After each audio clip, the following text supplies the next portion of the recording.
Pertama-tama kita panjatkan syukur kehadirat Allah Subhanahu wa taala karena atas berkat dan rahmatnya kita masih diberi kesehatan seperti yang kita rasakan saat ini. So, seiring salam kita junjung Nabi Muhammad sallallahu alaihi wasallam yang telah membawa kita dari zaman kegelapan dan zaman terang seperti kita rasakan saat ini. Baiklah, pada kesempatan berbahagia ini, saya Nurul Wahida dan kedua rekan saya, Nur Hamna dan Fili Roymenza, kami dari kelompok 4, kelas manajemen dakwah A, tahun 2020, Fakultas Dakwah dan Komunikasi, Universitas Islam Negeri Raden Patah. Baiklah, di sini kami akan memaparkan makalah kami tentang metodologi berpikir dalam mengkonstruksi teori dakwah. Baiklah, untuk pemateri pertama akan disampaikan oleh saudari Nur Hamna. Waktu dan tempat kami persilakan. Terima kasih kepada saudari Nurul Wahida yang telah mempersilahkan saya untuk memaparkan makalah tentang metode berpikir dalam konstruksi teori dakwah. Prinsip dasar berpikir dalam filsafat dakwah. Prinsip dasar berpikir dalam filsafat dakwah yang dapat diturunkan Al-Quran antara lain adalah berpegang teguh pada etika ulul albab. Dalam surat Ali Imran ayat 190-191 terkandung intinya bahwa orang-orang yang mampu menggali segala potensi yang ada di alam ini adalah mereka yang disebut ulul albab. Sosok ulul albab adalah orang yang mampu menggunakan potensi pikir dan potensi zikir secara tawazun atau seimbang. Salah satu ciri yang membedakan manusia dari makhluk lainnya terletak pada potensi nalar, kegiatan nalar atau kegiatan berpikir dalam merenungkan objek pikir. Al-Quran menegaskan bahwa berpikir termasuk kegiatan bersyukur terhadap nikmat Allah, sedangkan mensyukuri nikmat Allah termasuk ketaatan yang bernilai ibadah. Jadi berpikir itu pada hakikatnya adalah ibadah yang merupakan bagian dari amanat kemanusiaan. Demikian, berpikir berarti pula menegakkan amanat tersebut. Mungkin itu saja penjelasan dari saya Nur Hamnah dan akan dilanjutkan oleh rekan kelompok saya Fili Roymenza. Kepada Fili Roymenza saya persilakan. Terima kasih. Baiklah, pemateri kedua akan disampaikan oleh saudara Fili Roymenza. Waktu dan tempat kami persilakan. Baiklah, terima kasih.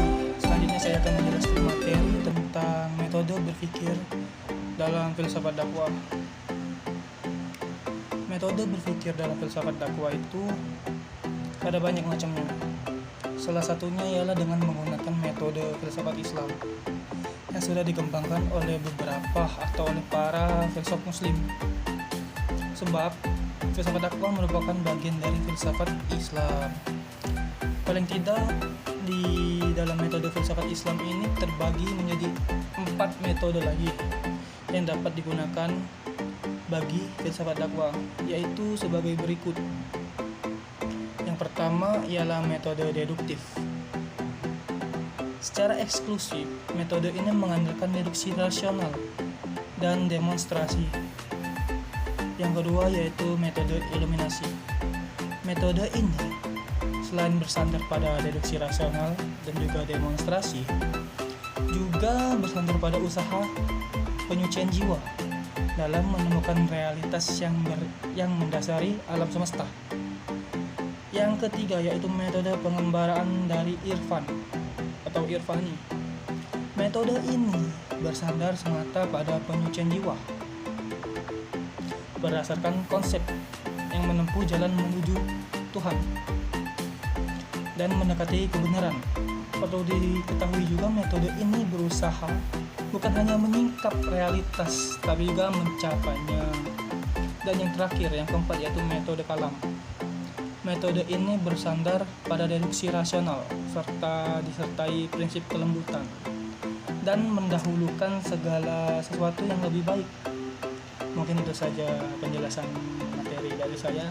Terima kasih. Kembali ke moderator. Jadi, kesimpulan dari materi kami yang berjudul metodologi berpikir dalam mengkonstruksi teori dakwah ialah Dakwah yaitu mengajak manusia untuk mengerjakan kebaikan dan mengikuti petunjuk, menyuruh mereka berbuat baik dan melarang mereka mendapat kebahagiaan di dunia dan di akhirat.